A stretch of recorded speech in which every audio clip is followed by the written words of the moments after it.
Praise the lord. Welcome to daily promise. అనుదిన వాగ్దానానికి మీ అందరికీ ఆహ్వానం.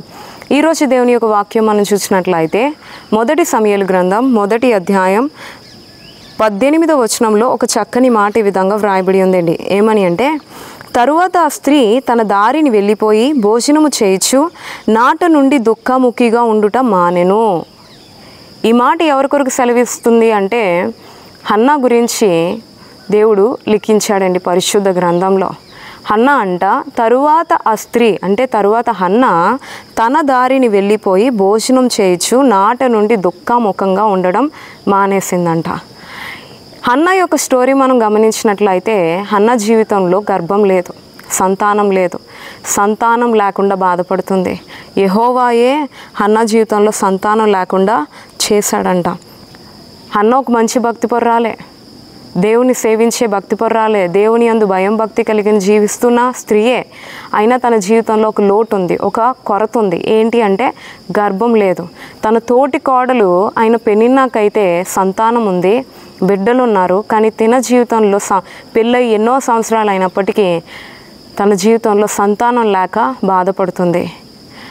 తన తోటి కోడల ద్వారా నీ జీవితంలో సంతానం లేదు, నీకు బిడ్డలు లేరు, నాకు బిడ్డలు ఉన్నారు అని 10 సార్లు తోటి కోడల ద్వారా నిందించబడుతుంది, అవమానం పొందుతుంది, హేళన చేయబడుతుంది, సిగ్గుపడుతుంది. అటువంటి పరిస్థితుల్లో, అటువంటి వేదనకరమైన స్థితిలో హన్నా ఏం చేసింది అంటే, తనకున్న బాధను బట్టి, తనకున్న వేదన బట్టి ఇంకా నా జీవితం ముగించేస్తాను, ఇంకా నా జీవితంలో ఈ కొరత తీరదేమో, ఇంకా నా జీవితంలో ఈ జీవితం వద్దు అని అనుకోలేదు. కానీ నా జీవితాన్ని, నా బ్రతుకుని మార్చగల దేవుడు ఉన్నాడు, ఆయన దగ్గరికి వెళ్తాను, ఆయన సన్నిధిలో గోజాడుతాను అని చెప్పి హన్నా దేవుని సన్నిధికి వెళ్ళి బహు దుఃఖాక్రాంతురాలుగా దేవుని సన్నిధికి వచ్చి దేవుని సన్నిధిలో ప్రార్థించిందండి. ఏమని ప్రార్థించిందంటే, దేవా నీ సేవకురాలైన నా యొక్క బాధ చూడు, నీ సేవకురాలైన నన్ను దర్శించి నాకంటూ ఒక బిడ్డను, ఒక మగ బిడ్డను ఇస్తే ఆ బిడ్డను కూడా నేను నీకే, నీ సేవకే అప్పగించుకుంటాను, ఆ బిడ్డ నీకే ప్రతిష్ఠిస్తాను. ఈ యొక్క నింద, ఈ అవమానం నా నుంచి తొలగించు, నా జీవితంలో సంతానం దయచే అని దేవుని యొద్ద ప్రార్థించడం జరిగింది. అలా తను దేవుని మందిరంలో ప్రార్థిస్తుండగా తను అలా మౌనంగా మనస్సులో దేవునికి ధ్యానిస్తూ ప్రార్థన చేస్తూ వేదనతో ప్రార్థించుకుంటూ ఉంటే తన దగ్గరికి ఏలి, యాజకుడైన ఏలి వచ్చి, ఎందుకు నువ్వు ఇలా బాధపడుతున్నావు? నువ్వు ఏదైతే నువ్వు దేవుని యొద్ద ప్రార్థించావో దేవుడు నీ మనవి ఆలకించి నీ జీవితంలో దయచేస్తాడు అని యాజకుడైన ఏలి ద్వారా, సేవకుడైన ఏలి ద్వారా దేవుడు తెలియజేయడం జరిగింది. అప్పుడంట హన్నా ఏం చేస్తుందంట, నీ సేవకురాలనైనా 18వ వచనం ఆమె అతనితో అంటే ఏలి యాజకునితో అంటుంది, నీ సేవకురాలైన నేను నీ దృష్టికి కృపనొందుదును గాక అనెను. తరువాత ఆ స్త్రీ తన దారిని వెళ్ళిపోయి భోజనం చేయించు నాట నుండి దుఃఖముఖంగా ఉండడం మానేసింది.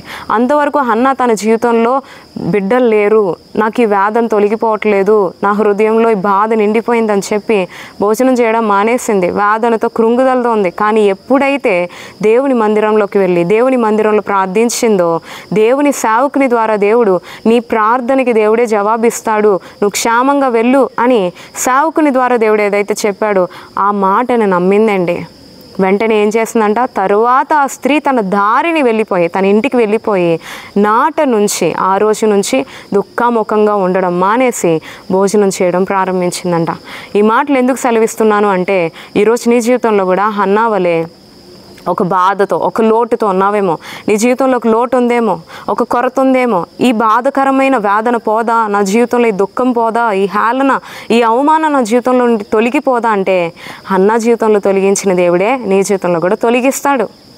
అయితే నువ్వు నేను చేయాల్సిన కార్యం ఏంటి అంటే, హన్నా వలె దేవుని పట్టుకొని ఉండాలి.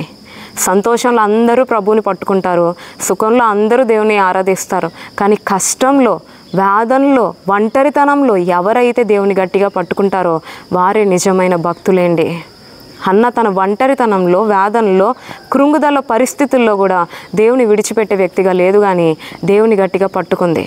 కాబట్టి ఈరోజు నీ జీవితంలో ఉన్న లోటులు, బాధలను బట్టి నువ్వు కూడా దేవుని గట్టిగా పట్టుకున్నట్లయితే, నువ్వు కూడా హన్నా వలె దేవుని మందిరానికి వెళ్ళి బహు దుఃఖాక్రాంతురాలుగా, క్రాంతుడుగా దేవుని యొద్ద ప్రార్థించినట్లయితే, దేవుని యొద్ద ఒక చక్కటి తీర్మానం తీర్మానించుకున్నట్లయితే దేవుడు నీ ప్రార్థన ఆలకించడానికి సిద్ధంగా ఉన్నాడు.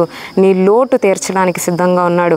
హన్నా జీవితంలో దేవుడు గొప్ప కార్యం చేసి తరువాత తను ఎట్లా అయితే దేవుని యందు విశ్వాసం ఉంచి భోజనం చేసి దుఃఖముఖంగా ఉండడం మానేసి భోజనం చేయడం ప్రారంభించి నా దేవుడు నా ప్రార్థన ఆలకించాడు, నా ప్రార్థనకు జవాబిస్తాడని విశ్వాసంతో నడిచిందో, తద్వారా హన్నా జీవితంలో దేవుడు ఎలాగైతే తన గర్భాన్ని తెరిచి తనకంటూ సమూయేలు అనే గొప్ప ప్రవక్తని ఇచ్చాడో, ఈరోజు నీ జీవితంలో కూడా నువ్వు ప్రభు యందు విశ్వాసం ఉంచి దేవుడు నా ప్రార్థన ఆలకించాడు, నా ప్రార్థనకి ఖచ్చితంగా జవాబిస్తాడన్న విశ్వాసంతో నువ్వు నీ జీవితాన్ని ముందుకు కొనసాగించినట్లయితే నీ జీవితంలో కూడా దేవుడు గొప్ప కార్యాలు చేయడానికి సిద్ధంగా ఉన్నాడు.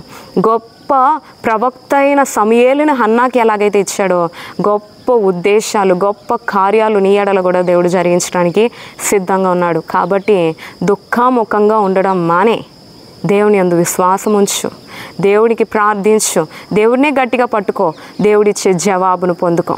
అటువంటి గొప్ప కృప ప్రభు ఎల్లప్పుడూ నీకు మరియు నాకు దయచేయునుగాక. ఆమేన్.